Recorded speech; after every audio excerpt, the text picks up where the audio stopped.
conosco e vamos tratar hoje da teoria geral dos recursos extraordinários. Muito bem.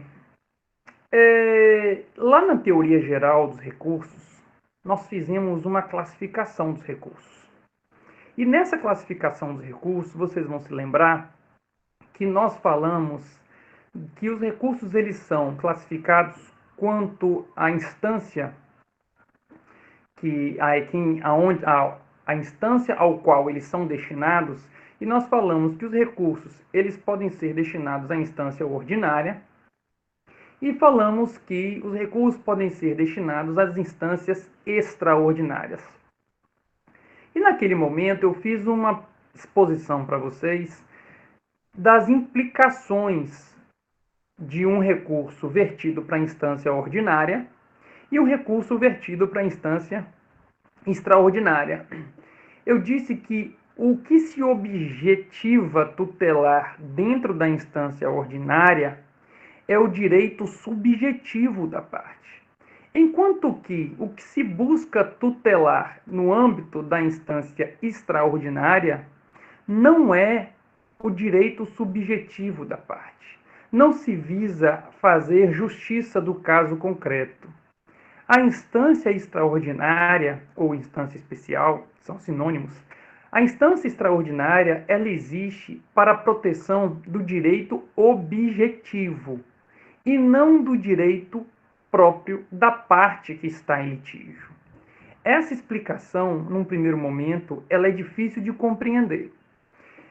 Falei naquele dia de aula, vocês fizeram cara de interrogação, expliquei um pouco, expliquei e falei, olha, quando nós tratarmos de recurso especial extraordinário, que nós iremos aprofundar isso, vocês vão entender um pouco melhor a diferença nesse diálogo dentro da instância ordinária e o diálogo dentro da instância extraordinária.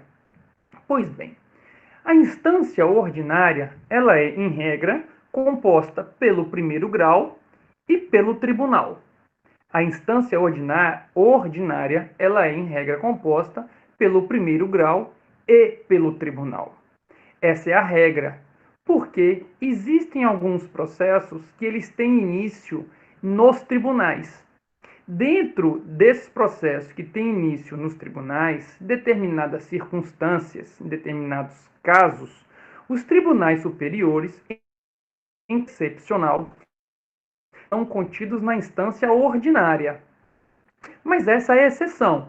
A regra é que o primeiro grau e o tribunal, seja ele um tribunal de justiça ou seja ele um TRF, o primeiro grau e o tribunal, eles compõem a instância ordinária. E os tribunais superiores compõem a instância extraordinária. Tá? A instância ordinária é o local destinado para a realização da justiça do caso concreto.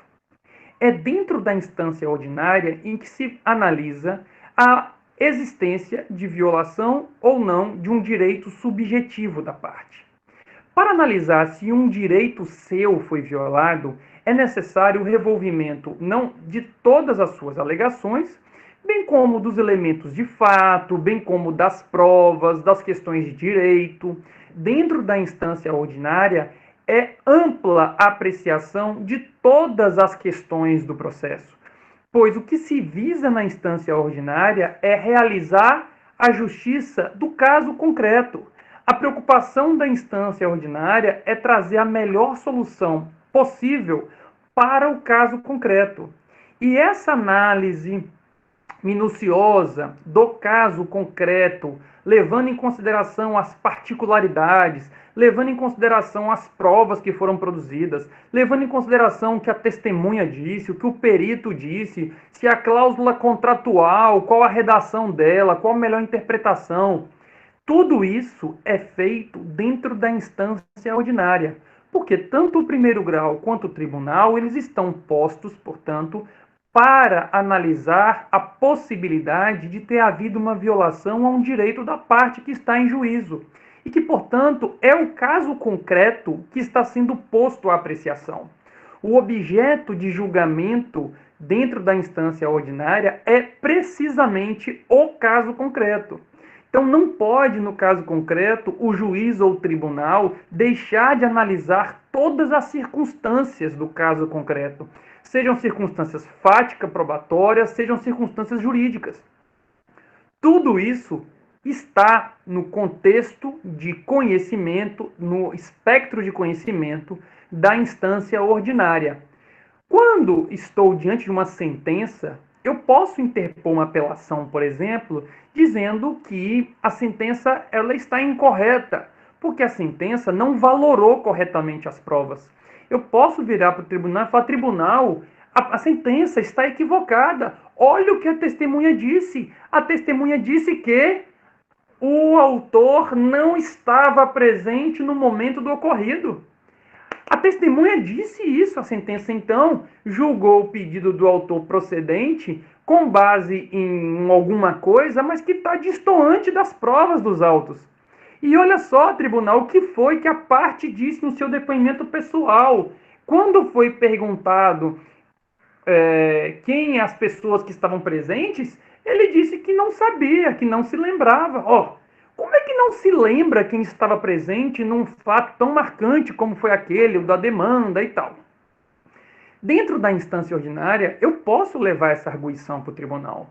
Eu posso ter esse tipo de arguição, esse tipo de questionamento, porque dentro da instância ordinária, como eu falei para vocês, como está lá para resolver da melhor forma possível a minha demanda, todas essas circunstâncias que dizem respeito apenas ao meu caso, que são esses elementos de fato e de prova do meu caso, todos esses elementos podem e são analisados dentro da instância ordinária.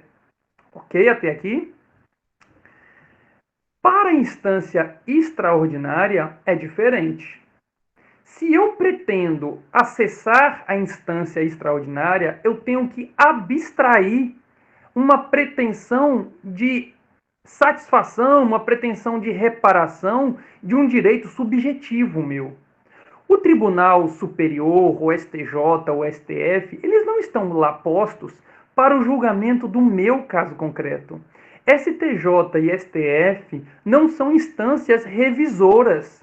Instância de revisão do julgamento são os tribunais de justiça ou o Tribunal Regional Federal. É eles que estão postos para analisar as circunstâncias do caso concreto e dar, então, a melhor interpretação, aplicação do direito no caso concreto.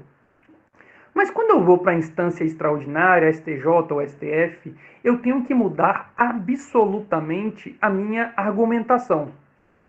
Porque se o STJ e o STF não estão para a proteção do direito subjetivo, isso quer dizer que o STJ e o STF não estão preocupados com o caso concreto. Eles não existem constitucionalmente, eles não têm previsão constitucional para fazer a justiça do meu processo. Eles têm uma importância muito acima dos interesses das partes litigantes. O STJ, ele tem por finalidade institucional dar a última interpretação e conferir a unidade à lei federal, ao direito federal. Enquanto que o STF, ele tem o papel de guardião da Constituição Federal. O que o STJ faz, portanto, não é proteger um direito meu. O que o STF faz não é proteger um direito meu. O STJ existe para proteger a legislação federal, o direito federal, a legislação infraconstitucional. Enquanto que o STF não existe para proteção de um direito meu. O STF existe para a proteção da Constituição. Nós nos acostumamos a achar que é uma má cultura nossa de achar que o STJ ou o STF é o desfecho de todo o processo. Como se todo o processo judicial ele pudesse ou ele devesse terminar no STJ ou no STF. Isso é uma anomalia do nosso sistema jurídico de ter dado tanta abertura de acesso ao STJ e ao STF, quando, na verdade, as cortes superiores no mundo todo não são facilmente acessíveis nas demandas individuais. Não é o propósito do STJ nem do STF analisar o caso em que Silvia e Lisa estão discutindo se o muro que uma construiu na frente da casa da outra, ele tem a altura necessária para proteger a privacidade. O STJ não existe para discutir aquele empréstimo que Daniele fez para Roberto, se aquele empréstimo que Daniele fez para Roberto, se aquilo foi uma promessa, se aquilo foi uma doação ou se aquilo foi um empréstimo. O STJ e o STF não estão postos para discutir, por exemplo, também uma relação entre Lucas e Tainá, em que eles estão discutindo, por exemplo, se é permitido, sei lá, o que pode discutir aí? Se Lucas e Tainá têm uma ação contra a construtora e estão discutindo a possibilidade de pagar determinada taxa que a construtora está pagando. O STJ e o STF, portanto, eles não servem para isso.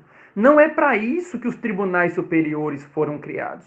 Os tribunais superiores foram criados a fim de que, diante de qualquer divergência existente em torno da existência de um direito ou em torno da melhor interpretação do direito, sejam eles a dar a última palavra. Se há uma controvérsia contra a correta aplicação do dispositivo de lei federal, é o STJ que vai dizer qual é a correta interpretação que deve ser dada ao artigo tal da lei federal.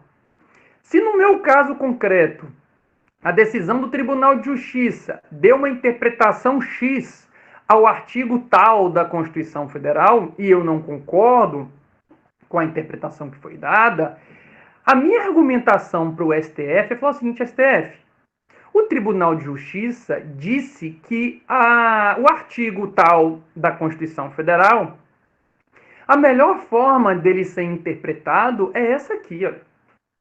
Você acha que essa interpretação está correta? Olha que interpretação absurda que ela fez da Constituição Federal. Vocês, como ministros, na verdade não pode chamar de vocês, né? O ministro Marco Aurélio deu um piti lá numa sessão de julgamento, porque uma advogada, colega nossa aqui da Bahia, em algum momento chamou os ministros de vocês e ele ficou transtornado, interrompeu a fala para dizer que é necessário uma liturgia e que a advogada estava se referindo aos ministros da corte como você, como jamais poderia ter feito isso. Pois então, para evitar isso, né, quando vocês estiverem lá no STF, vocês vão dizer: excelências, veja só o que aconteceu. Lá o TJ Bahia, ele deu a interpretação do artigo 90 da Constituição Federal como sendo tal, esta a melhor interpretação do artigo 90. Mas, nitidamente, essa não pode ser a melhor interpretação do artigo 90 da Constituição Federal. Há outras tantas formas de interpretação e de todas as existentes, esta é a mais absurda. Inclusive, existem outras decisões daqui do STF que sinalizam que essa interpretação não pode prosperar. Portanto, quando eu pretendo acessar o STJ ou o STF, eu não posso fazê-lo com o pretexto de que seja satisfeito, ou que seja reparado, ou que seja analisada as circunstâncias do caso concreto. As circunstâncias do caso concreto, essa discussão acabou lá na instância ordinária. Quando você pretender acessar o STJ ou o STF, portanto, você precisa mudar o chip do seu celular. Enquanto até a instância ordinária você poderia reclamar da má apreciação da prova, não análise de um fato, não ter levado em consideração a jurisprudência, não ter levado em consideração algum elemento de prova relevante no processo, ou ter valorado mal uma prova do processo, enquanto na instância ordinária você pode fazer tudo isso, na hora de ir para o STJ e para o STF, você não pode fazer isso. Você não pode alegar uma má análise da prova. Você não pode analisar que deixou de apreciar um argumento fático.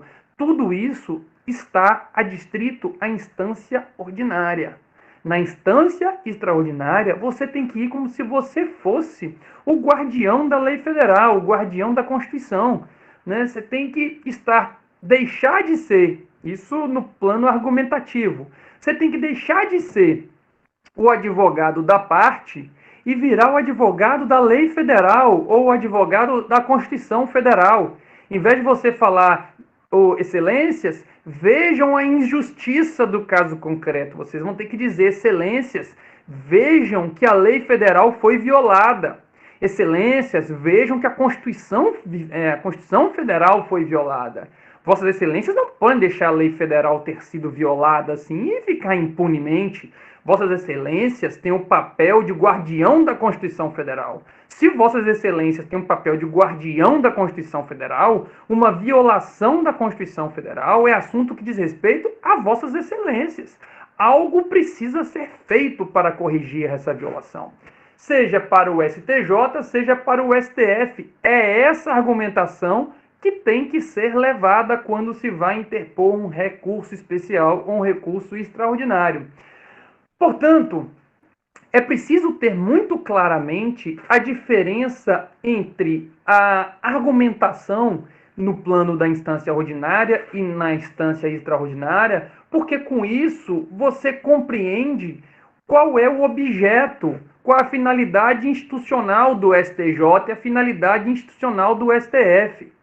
O STJ, o STF, isso é importante ser dito, não existem para análise de interesses subjetivos. Não existem para analisar o caso que está posto em julgamento.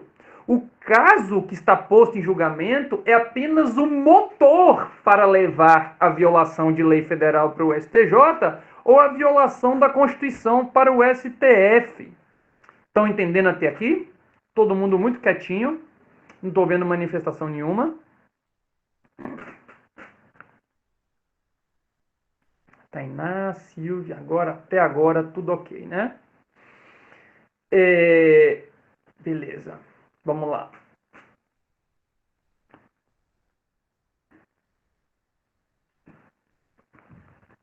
Vejam a redação do artigo 1035, parágrafo 1º, está até aí no roteiro de vocês, transcrevi o artigo. Vejam a redação do artigo 1035, parágrafo 1º. Para efeito de repercussão geral, será considerada a existência ou não de questões relevantes do ponto de vista político, social ou jurídico que ultrapassem os interesses subjetivos do processo. Bom, na primeira premissa, eu fixei aqui para vocês que nem o STJ, nem o STF, isso vale para todos os tribunais superiores, TST, STM, TSE, todos os tribunais não estão postos para análise do caso concreto, não para violações de direitos subjetivos, tá? Estão análise para o direito objetivo. Mas mesmo assim, mesmo a análise do direito objetivo ou do direito subjetivo não é qualquer violação de lei federal e qualquer violação da Constituição que enseja o acesso ao STF ou ao STJ.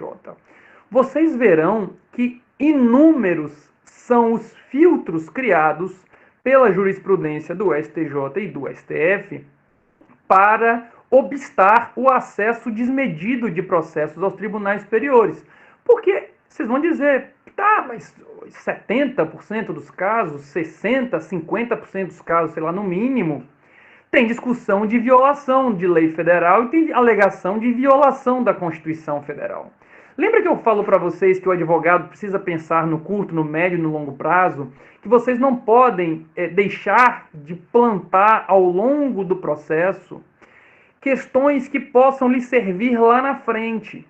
Então, quando eu falo que vocês não têm obrigação de arguir, por exemplo, já na petição inicial, dispositivos de lei federal, dispositivos constitucionais, que vocês não têm obrigação, mas que vocês devem fazer isso, eu falo isso porque, como eu estava falando agora há pouco, vocês só podem ir para o STJ ou para a STF, ou para discutir violação de lei federal, ou para discutir violação da Constituição. E vocês só podem chegar lá no STJ ou no STF se você já tiver vindo ao longo do processo suscitando essa violação de lei federal e suscitando essa violação constitucional. Então você tem que ir plantando essas alegações de violação de lei federal e constitucional ao longo do processo, para que, se em algum momento precisar acessar as instâncias extraordinárias, você já tenha feito essa alegação ao longo do processo, ok? Porque, repito, o acesso ao STJ ou ao STF não está autorizado para uma revisão do que foi julgado no caso concreto. O acesso ao STJ pressupõe essas violações de lei federal e essas violações da Constituição. E vocês vão ver, como eu estava falando, que existem muitos filtros outros de acesso ao STJ e de acesso ao STF. E um deles, veremos mais adiante, é que não basta a alegação de violação de lei federal ou a de violação da Constituição Federal. Eu não vou nem antecipar isso agora, tá? Mas são necessárias, além de tantos outros pressupostos, que sejam violações ostensivas, que sejam violações graves da lei federal ou da Constituição Federal. Porque, como eu disse aí, 50%, 60%, 70% das demandas elas estão fundadas em algum dispositivo de lei federal ou algum dispositivo constitucional. Se a gente aceitasse que a mera dúvida ou a mera irresignação com relação à interpretação ou aplicação de um dispositivo de lei federal ou constitucional acessasse o STJ ou o STF, nós iríamos aceitar que praticamente todas as demandas chegassem ao STJ ou ao STF. E esta noção de que tudo pode chegar ao STJ ou ao STF, isso é uma falsa ideia que nos dá os próprios dispositivos da Constituição Federal. Quando a gente olha os dispositivos da Constituição Federal que versam sobre o recurso especial e extraordinário, eles nos dão uma falsa impressão de que é muito fácil acessar o STJ ou o STF. Se você olhar o artigo 102, inciso 3 da Constituição Federal, ou o artigo 105, inciso 3, ou seja, artigo 102 e artigo 105, ambos incisos 3, são os artigos que tratam das hipóteses de cabimento do recurso especial e do recurso extraordinário. Se vocês lerem o artigo 102 e o artigo 105, ambos inciso 3, vocês vão ter a nítida impressão que qualquer pessoa pode acessar o STJ ou o STF, que é muito fácil acessar o STJ ou o STF. E por isso foi necessário uma série de filtros criados pela jurisprudência a fim de restringir esse amplo e restrito acesso, porque, de fato, os tribunais superiores não são cortes de revisão. Muito se discute qual o papel das cortes constitucionais, os das cortes superiores, sobretudo agora em que nós estamos falando de um sistema de precedentes.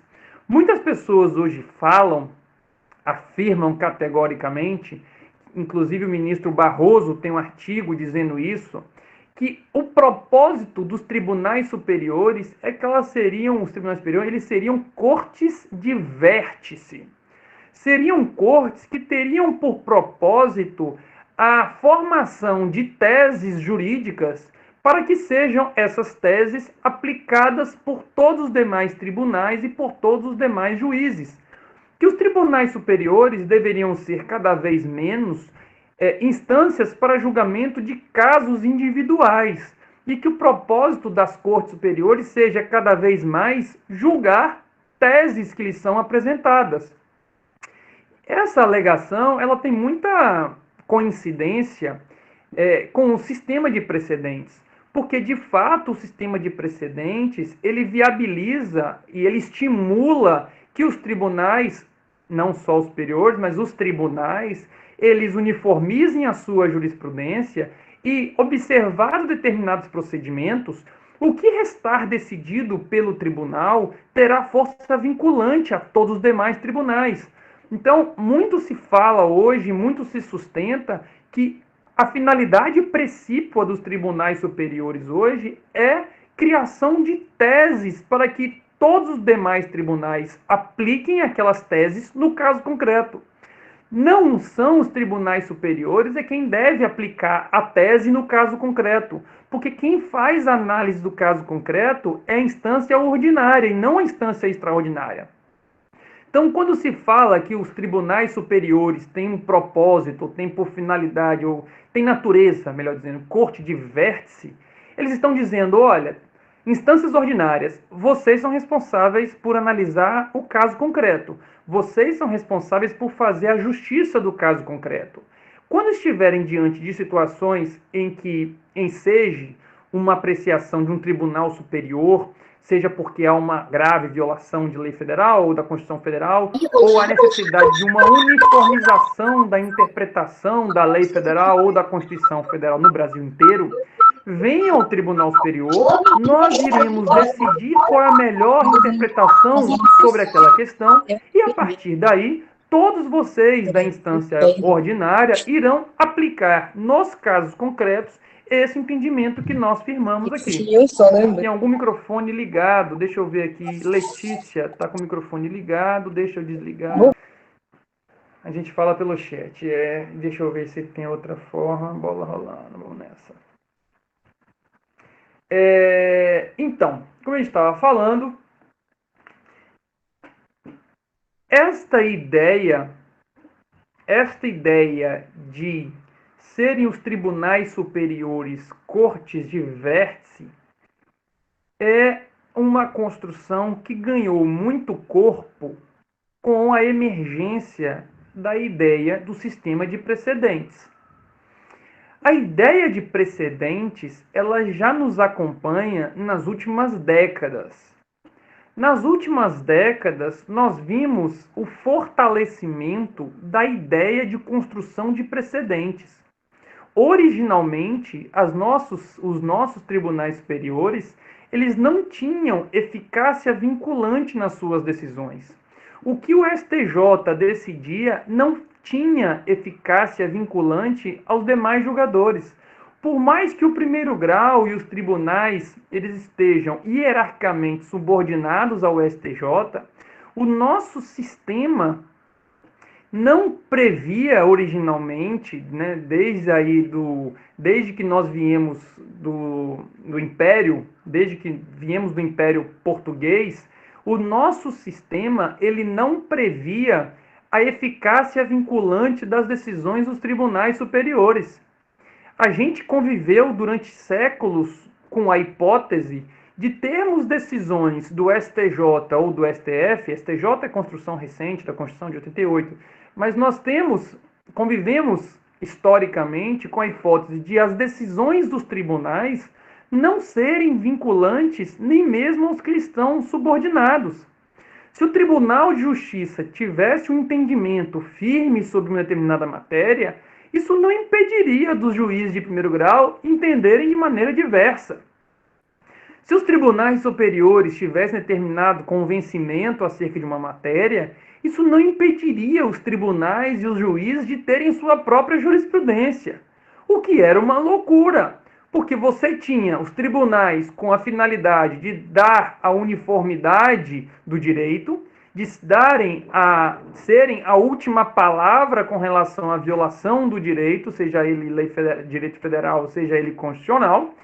Embora os tribunais tivessem esta função institucional de dar essa unidade ao direito, não vinculava aos demais julgadores as interpretações que eram firmadas nesses tribunais. Nós partíamos do princípio de que os juízes eram livres para a formação do seu convencimento e que, por isso, eles poderiam dar interpretação ao caso concreto, mesmo diversa da interpretação que tivesse dado o Tribunal Superior. Só que com o passar das décadas, nós vimos emergir a ideia de precedente, obrigando a todos aqueles que estiverem subordinados ao tribunal a cumprirem o quanto foi decidido. Ao longo dos anos 90 e 2000, nós vimos nascer os recursos especiais e extraordinários repetitivos, nós vimos as súmulas vinculantes, nós vimos a repercussão geral, nós vimos surgir institutos que hoje nós falamos que estão inseridos dentro do sistema de precedentes.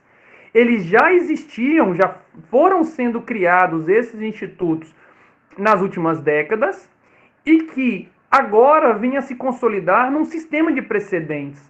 Então, toda essa parcela de poder que foi sendo outorgada aos tribunais superiores para eles formarem precedente obrigatório, culminou com a ideia de um sistema de precedentes que veio, então, finalizado com o novo CPC. Se os tribunais superiores já vinham ganhando essa característica de serem aqueles responsáveis por formar teses para que sejam replicadas pelos tribunais e pelos juízes de primeiro grau, isso ganhou ainda mais força no contexto do novo CPC. Em breve nós teremos aulas de precedentes judiciais e vocês verão isso. Portanto, importantíssimo a gente levar em consideração essa nova característica dos tribunais superiores, goste ou não goste, concorde ou não concorde, mas é fato que os tribunais superiores têm se tornado cada vez mais tribunais responsáveis pela formação de teses jurídicas e que deixam de ser instâncias para análise de casos concretos e sejam instâncias para análise de determinados casos concretos com o propósito de extrair uma tese jurídica a fim de que venha a ser replicado em um sem número de outros processos na instância ordinária. Pois bem, tem muita gente que contesta isso. Tem muita gente que contesta a constitucionalidade de dar aos tribunais superiores esta finalidade de que não está prevista na Constituição Federal. A Constituição Federal não dá ao STJ ou ao STF poderes para criar normas gerais e abstratas. A Constituição Federal não dá ao STJ ou ao STF essa força vinculante que o novo CPC reforçou. Nós tivemos emenda constitucional, a emenda 45 de 2004, criou a súmula vinculante. Mas como vocês acabei de falar, essa eficácia vinculante da jurisprudência do STF com a súmula vinculante, ela veio por emenda constitucional. A eficácia vinculante atribuída pelo CPC, ela não veio de uma reforma constitucional. E por isso se contesta essa eficácia vinculante das decisões do STJ, ou do STF, ou dos tribunais dentro de um sistema de precedentes, porque para essas finalidades não foram outorgadas pela Constituição aos tribunais. Quem teria a finalidade de criar normas gerais e abstratas seria apenas o legislador. E que os nossos tribunais julgam casos. Nossos tribunais não seriam tribunais para a criação de normas que viessem ou pudessem ser replicadas nos casos futuros. Tirando a crítica que existe e é pertinente e são vozes muito ativas nesse sentido, mas é fato que os tribunais têm virado cada vez mais essas cortes de vértice, responsáveis por fixação de teses. Só de recurso especial repetitivo.